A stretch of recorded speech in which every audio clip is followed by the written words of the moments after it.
Doctor Bandhanika Madhuri, consultant at Harika ENT care hospitals, Vanasthalipuram branch. ఈ రోజు మనం టిన్నిటస్ అంటే ఏంటి, ఏ కారణాల వల్ల టిన్నిటస్ వస్తుంది అండ్ దాన్ని ఎట్లా ట్రీట్ చేసుకోవచ్చు అనేది తెలుసుకుందాం. So tinnitus is nothing but ringing sensation in year. అంటే చెవిలో గుయి అని ఒక చప్పుడు వస్తుంది అనమాట, వితౌట్ ఎనీ ఎక్స్టర్నల్ సోర్స్. అంటే బయట నుండి శబ్దం రాకపోయినా సరే ఈ పర్సన్స్ కి అనేది చెవిలో ఏదో గుయి అని చప్పుడు వస్తున్నట్టు చెప్తారు అనమాట. So without any external source there is ringing sensation in the year. So ఈ టిన్నిటస్ అనేది 2 టైప్స్ ఉంటుంది.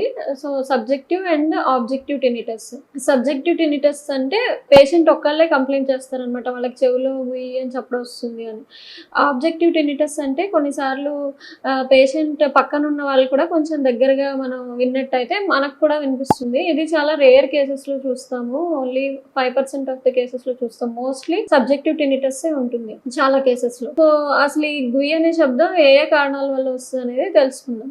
సో ఫస్ట్ వచ్చేసి మోస్ట్లీ ఎల్డర్లీ ఏజ్ గ్రూప్లో సెన్సరీ న్యూరల్ హియరింగ్ లాస్, అంటే నరం వీక్ అవ్వడం వల్ల ఈ గుయి అనే చప్పుడు వస్తుంది అనమాట. అంటే వినికిడి తగ్గడంతో పాటు ఈ వినికిడి నరం పనితీరు తగ్గిపోవడం వల్ల వినికిడి తగ్గుతుంది, దాంతోపాటు చెవిలో గుయి అని శబ్దం వస్తుంది.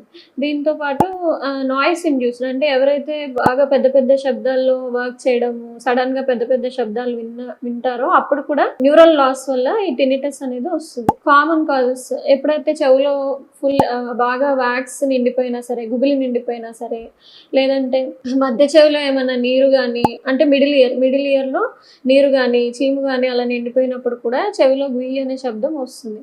సో వీటితో పాటు కొన్నిసార్లు రేర్గా ట్యూమర్స్, అకౌస్టిక్ న్యూరోమా అని ట్యూమర్లో కూడా ఈ టిన్నిటస్ తోని మనకి పేషెంట్స్ ప్రెజెంట్ చేస్తారు. సో ఇవే కాకుండా ఎవరికైతే ఈ మెటబాలిక్ డిసీజెస్, అంటే అన్కంట్రోల్డ్ బీపీ కానీ అన్కంట్రోల్డ్ షుగర్, ఇట్లా హై అన్కంట్రోల్డ్ ఉన్నప్పుడు కూడా అలాంటి కేసెస్లో లాంగ్ స్టాండింగ్లో ఈ చెవిలో గుయ్యి అనే శబ్దం అనేది వస్తుంది అనమాట.